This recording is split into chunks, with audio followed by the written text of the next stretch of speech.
everybody, we're back here with Kevin Nealon, and you were just talking in the lesson, your new show. You play a jock, or former jock. Yeah, we used to play high school basketball. Yeah. Well, you're actually a big guy. People can't tell on the screen, but you're well over 8 feet high. You're a large man.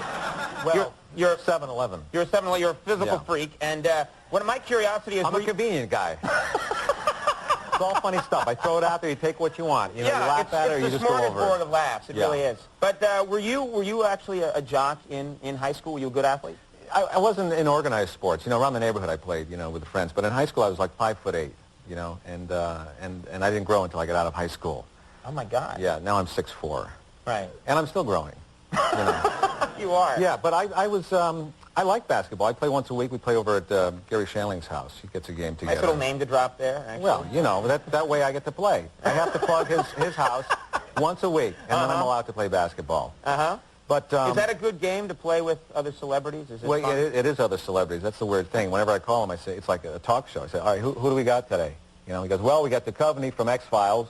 You know, we got Bill Maher from Politically Incorrect, you know, and I said, all right. And we'll be playing. Charo always plays. Yeah. And we'll be playing for maybe 5 minutes, and it's weird because he's you know, he's a host, plays a host, and we'll be playing 5 minutes. He's going, okay, we're gonna pause and take a break. You know. We'll be back after this. And then, there. We're down the water. Funny stuff. All of it. All of this material is really quite funny, and that's what I guess. I'm noticing that myself. And you know, it doesn't have to be laugh out loud funny. But it's this kind of funny is good.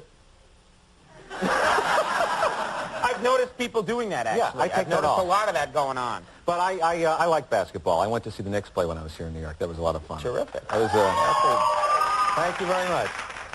It was actually the first professional basketball game I had gone to, and it was just incredible. They play full court. You know that. You're kidding? Yes, full court. Wasn't aware of that. No. And, you know, I was more of a musician growing up. That's why I didn't play that many sports. But I was in a lot of bands, garage bands, and we had some weird names like Stained Glass, The Hallucinations, The Soulful Six, because there were 6 of us, and our lead singer was Puerto Rican. And we knew one James Brown song. And really? Then we go right into Windy. You know. Very soulful song. Yeah. So I enjoyed doing that. And a little bit more about myself. I feel like I'm interviewing you for a date. All right. You're an au pair girl I'm thinking of. All right, go ahead. I don't speak French, but I'm learning French.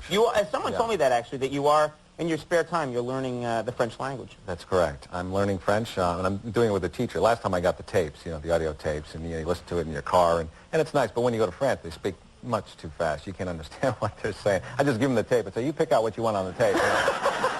You know. Tell me. Yeah. So,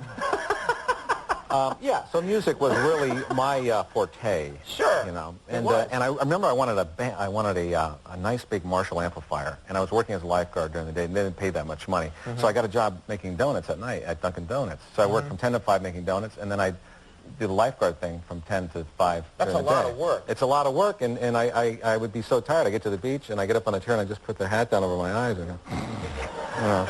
And then I get confused. You know, I forget where I was. I'd be making donuts. I mean, hey, you donuts are out too far. Get in here. You know, get in here. You know? And so that didn't last very long. Yeah. Well, I mean, you got to be going out and still doing the club stand-up, aren't you? Are you still doing that? Yeah, a lot of people don't know. You got some material here. You got a lot of it. As funny as I am, a lot of people don't know that I do stand-up comedy. Yeah. And that just is really baffles me, you know? But I still do it. Yeah? You've been doing it a long time. Actually, you used to warm up the crowds. Yeah. 43 years. Yeah. Incredible. You used to warm up the crowds at Saturday Night Live. You were quite good. You had a nice... Yeah, and there were crowds up there, too. They bring them in, and there were mobs. But I always liked doing that. And generally, it was a good time. You know, occasionally, there'd be some rough nights, like in clubs or theaters. You had some bad experiences in those days. I had maybe one bad experience. I was opening up for the Pointer Sisters at a casino in Lake Tahoe. And it was New Year's Eve. And they didn't tell me that they added an extra show. And they said, just do what you normally do. Go out there and, you know, do the same amount of time you always do. And I thought, okay, you know, something seems strange. So I went out there, and I didn't know that they were $20,000 and over losers were part of the crowd. That was the entire crowd. The entire crowd was people who had lost over $20,000? In the casino. And to make it up to them, they invite them in? They gave them a free show. And so... That's got to be a nice crowd. Yeah, oh, they're wonderful. Half of them were foreigners. They didn't speak English, and the other half were drunk, and they would give them noisemakers. And I didn't know any of this. And I get in there, and the guy tells me, remember, do the same amount of time. So, okay, I go out there. 2 minutes in, I hear, you know. It sounded like a goose flying through. Sure. And then within 5 minutes, the whole room was and I left, you know. We actually, I should explain to Kevin that that's how we get our crowds here. It's all 50,000 or over losers are here tonight. I'm terribly sorry.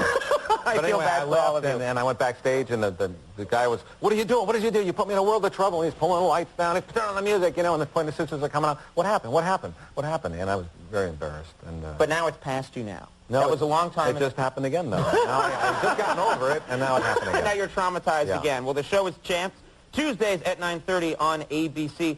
Best of luck with that, Kevin, and come back. Visit me again. Thank you very much. All right. Kevin Nealon, everybody.